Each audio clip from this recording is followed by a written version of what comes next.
My name is Igal, and you're watching Small Business, Big Leaders. Let's do this.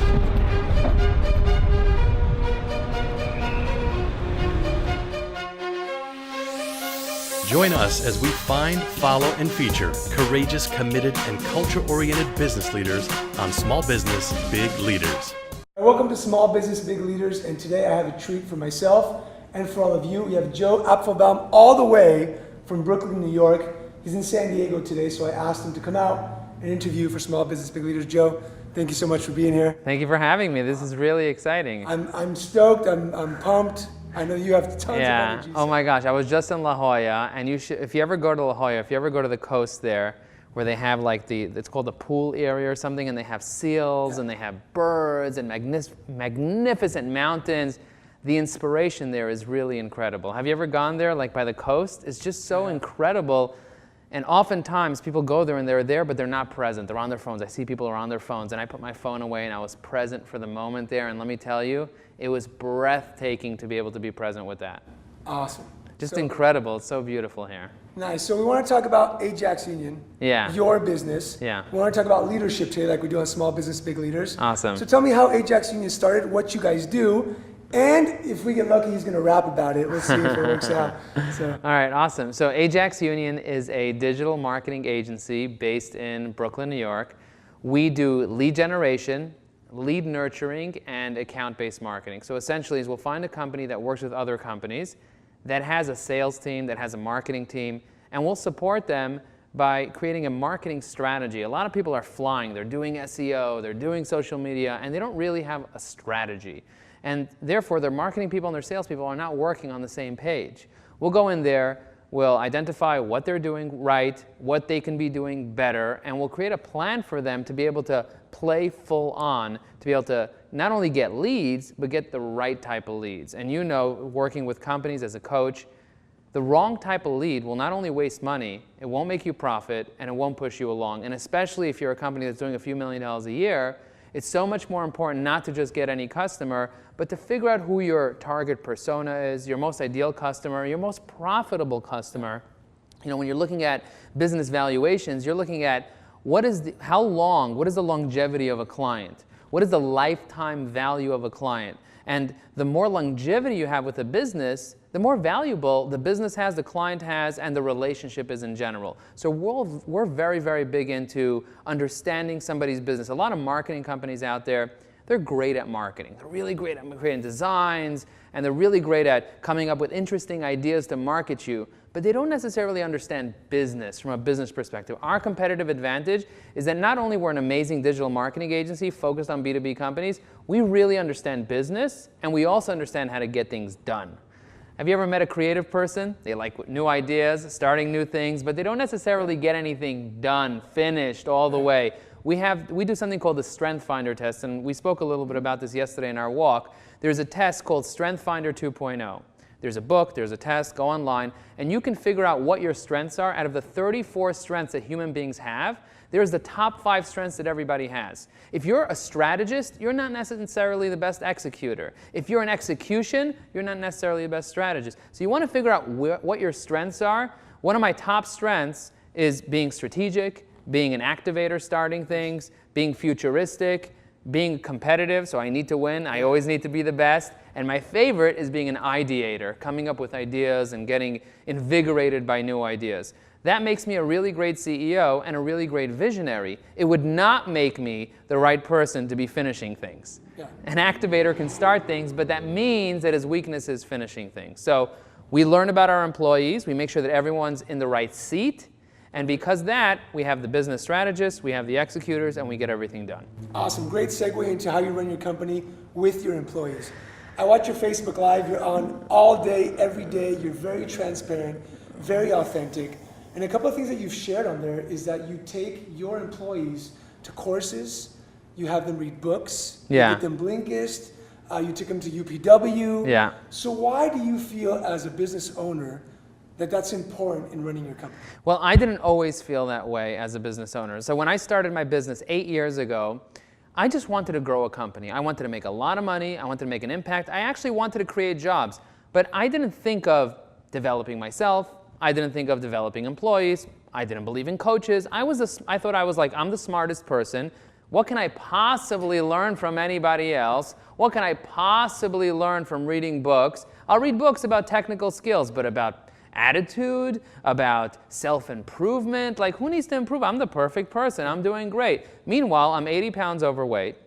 I don't really understand how to be able to take things to the next level from a quality perspective. I know how to do things from a quantity perspective because I was gifted with ADD. And when you're gifted with that, you have a tremendous amount of energy, right? So I'm able to just execute, work 16 hours a day and just do.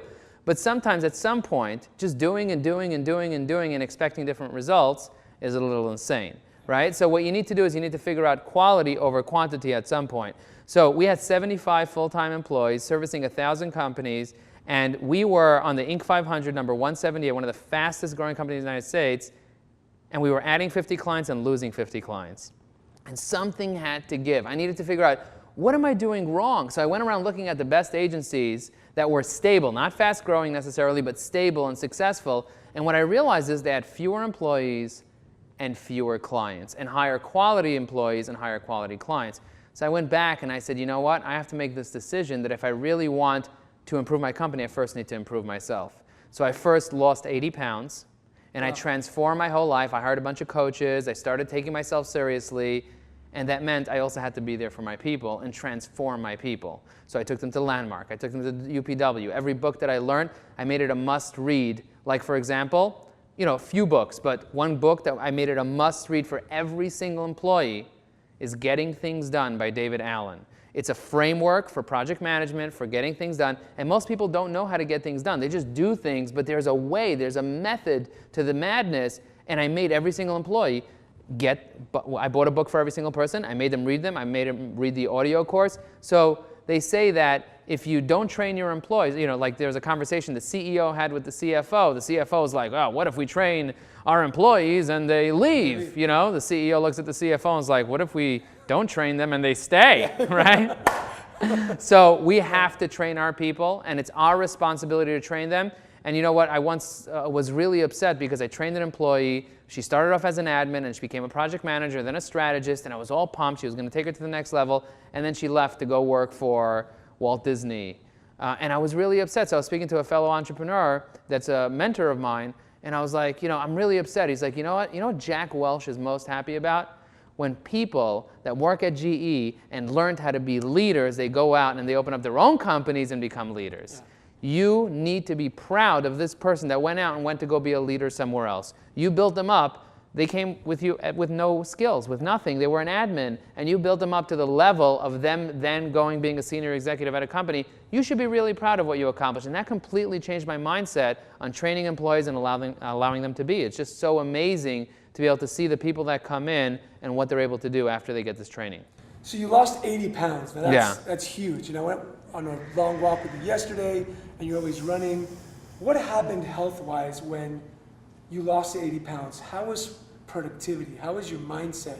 The cloudiness? What happened in your company with your employees? How did they see you when you made that big shift, losing weight, reading the books, getting coaching? What happened? I had a lack of authenticity with who I was. I was showing up to work every day, but it wasn't really me, the real me. And I had a lot of conflicts with allowing the real me come out. I was afraid of putting myself out there on social media. I was afraid of public speaking. I was afraid of networking. I was afraid of writing. I used to say something like, I don't write, I hire writers. I have 24 writers that work for me. And I didn't know that was a fear. I just thought that, you know what? This is what I do. This is who I am. I'm not a writer. I wasn't born a writer. But the reality is, Stephen King wrote in his book, On Writing. I read his book, and it stuck me. He's like, if you don't write, you are not a writer. And I was like, if you don't write 2,000 words a day, you are not a writer. So then I committed to writing 2,000 words a day, and I became a writer. And now for 145 weeks consecutively, I've written a column that goes out to thousands of CEOs, and I get not only tons of business from it, but I get tons of accolades, and people every time they see me at events, they're like, oh my gosh, I get your emails, and they're so amazing, and you can sign up to that on joeapfelbaum.com. Quick pitch. We'll get there. We'll get there. No, so how did I feel when I lost 80 pounds? I felt like I was myself again. I felt like I really found myself. I could be authentic. I could be raw. I could be real. And I was afraid to be myself for a long time. But once I found that it was okay to express myself with authenticity, and most people are going to love it and some people are going to hate it. They say if you don't have any haters, then you're not really doing anything. You need to be extreme, and when you're extreme and you're yourself, not crazy, but kind of like prolific. Not mainstream, prolific. Be yourself. Don't go insane, insane, insane, because then you'll go off the deep end. You want to be able to still connect with people as a leader, but be prolific. Be a little off mainstream and be yourself. And when you can do that, you can get motivated. Love it, man. Love your energy. I agree with you. And so when you're a leader in your work, when you're there, and your employees have this great culture. You told me yesterday you have a culture dog, and I'm sure you do more for your culture. What happens to them as people? Well, one of the things that I do for them, besides having a culture dog and having great snacks and having great lunch and learns and all that thing, is I personally coach the employees. I do roundtables and I do one-on-one coaching for the people that request it. And I don't just coach them professionally, I also coach them personally. They come to me with their deepest, greatest issues about their past, about things that happen, and they don't know how to deal with certain things. Sometimes it's in their marriage, sometimes it's in their personal life, sometimes it's with their family.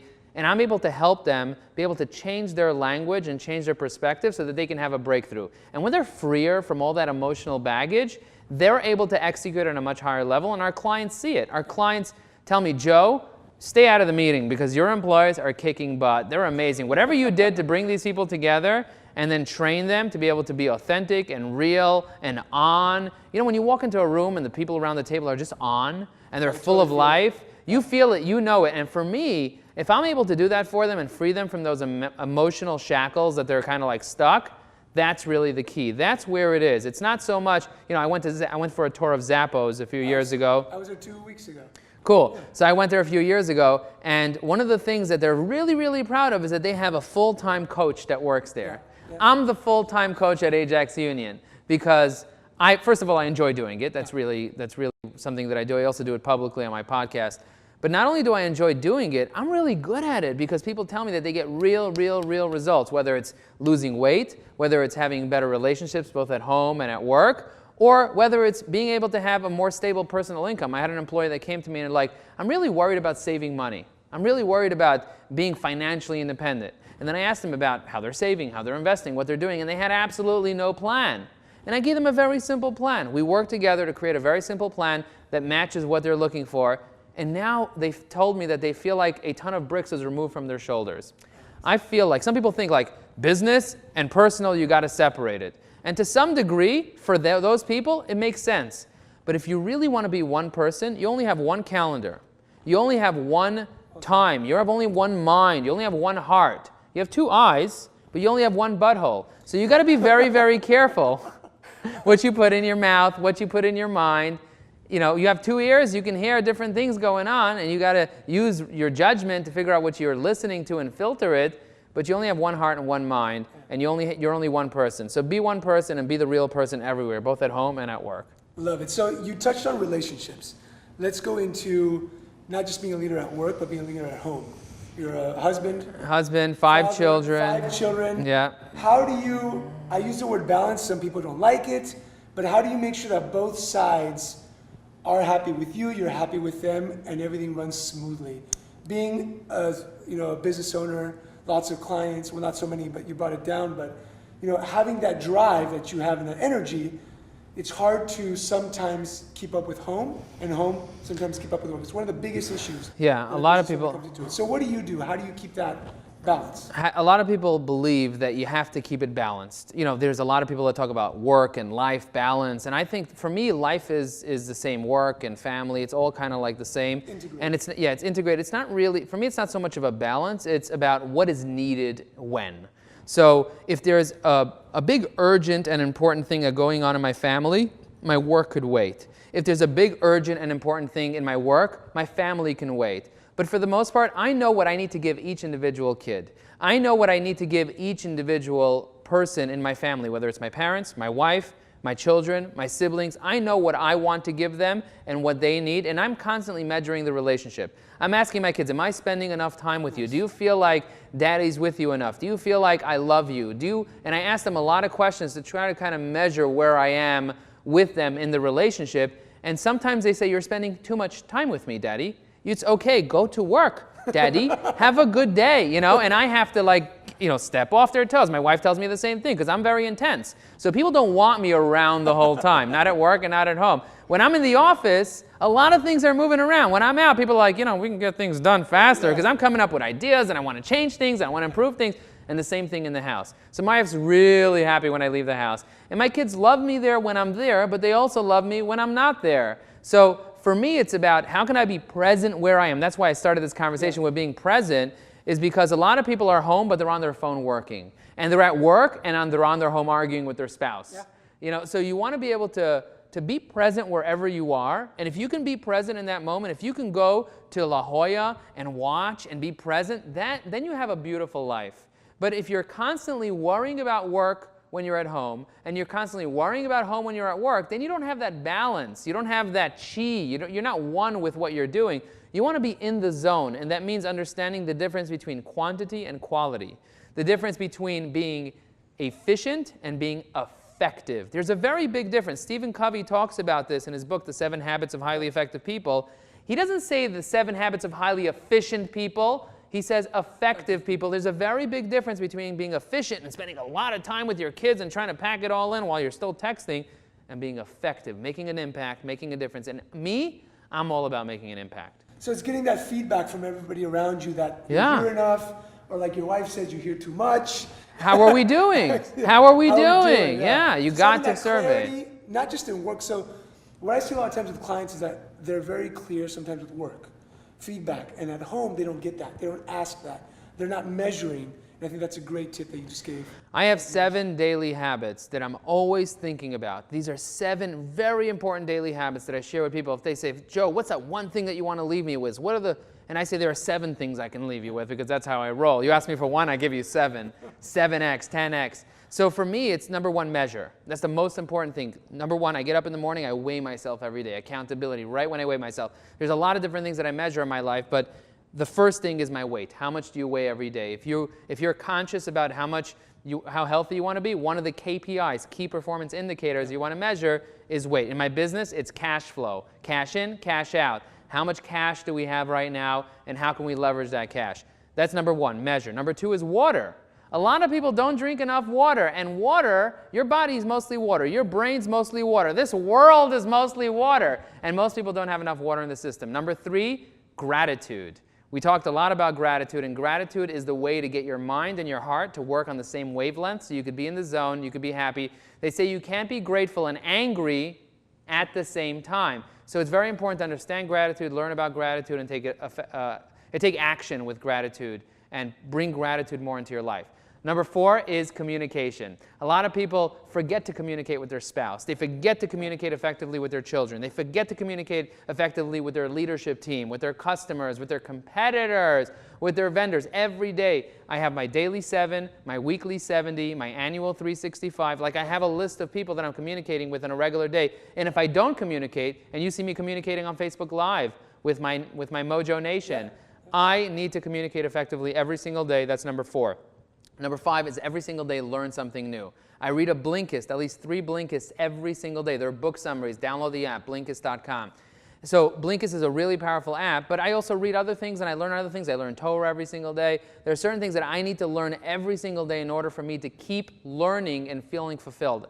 And then the next thing is contribution. I'm always looking to give, whether it's my time, whether it's my energy, my effort, my money, to be able to help other people, be able to make this world a better place. If I'm not contributing, I'm not feeling like fulfilled at all. And then the last thing is being present. So those are the 7 things that I tell every single person. If you don't have the things that you're latching onto and the things that you're thinking about every day, and from a health perspective, water is the simplest thing that you can do. Oxygen, water is, H2O, right? You have to have enough water, and most people are living a dehydrated state. Gratitude is water for your soul, water for your mind. I mean, these are simple things that you need to have, and if you're not doing these things, if I'm not doing these things, I'm not at peace. I'm not at ease. And if I get these 7 things right every single day, I know I'm going to have an amazing day. Awesome. So before we finish off, I want to ask a question I ask everybody who comes on the show, and then after that, I want you to tell them how they can find you. Okay, cool. All right. So, who was a leader in your life and why? I definitely would say my mother. That's like my default answer. And because I watched my mother try to build her business for 7 years. And sometimes you have leaders that were like, oh, I'm a leader and I'm very successful and I put $300 million in the bank. My mother actually failed in her business. So I'm looking at a leader that went out there and for a decade, she worked so hard on the Lower East Side trying to grow her business to 7 figures. And for 7 years, as a woman with 6 kids at home, right, and my father helping her out, but she was clearly the driving force behind it, and she wasn't able to make it. And at the end, she had a robbery, and September 11 put her out of business with the tourism leaving New York City. And so she worked really, really hard to do it, but she never gave up. She worked 16 hours a day, and then she moved to Florida, and now she's doing commercial real estate. She did that for 10 years till she got her big sale, and now she's doing well. But never giving up, getting back up, failing every day, going and failing and not having enough money and figuring out how to borrow and figuring out how to do what she needs to do. It's my mother that I look at as, and there are many other leaders that I look at and many other mentors, but if I had to pick one, the most important thing, I would say it's my mother, and it has to do around having a positive attitude, loving your children with all your heart no matter what, and nonstop getting back up every time you fall down. So I'm going to guess that she's going to be very proud to hear that. Well, she knows it, but she's like, oh yeah, of course, yeah. If she's your It's mom, obvious. right? Yeah, she's got the same, man. Yeah, Well, she's got Joe, it. where can people find you? You can find me on joeapfelbaum.com. If you want to learn more about Ajax Union, go to www.ajaxunion.com. Check me out on Facebook, Twitter, Instagram. And if you want to listen to my rap video, you can just Google it, or I can just do it right now. Let's do it. All right, Let's do all it. right. Yo, yo, yo. My name is Joe. I'm the B2B sales pro. I do 10x conversions. I make it rain. You should hire me so I can solve your pain. If you want to hear the rest of it, you got to go to ajaxunion.com and download the music video that will be out very, very soon. Nice, Joe. Really Thank excited. you so much for being on Small Business Big Leaders. Thank you. Really appreciate it. Thank you guys for watching, and stay tuned for the next episode. See you soon, everyone. Thank you. Thanks for watching Small Business Big Leaders. If you know a great business leader, go to smallbusinessbigleaders.com to nominate them for a show. Thanks.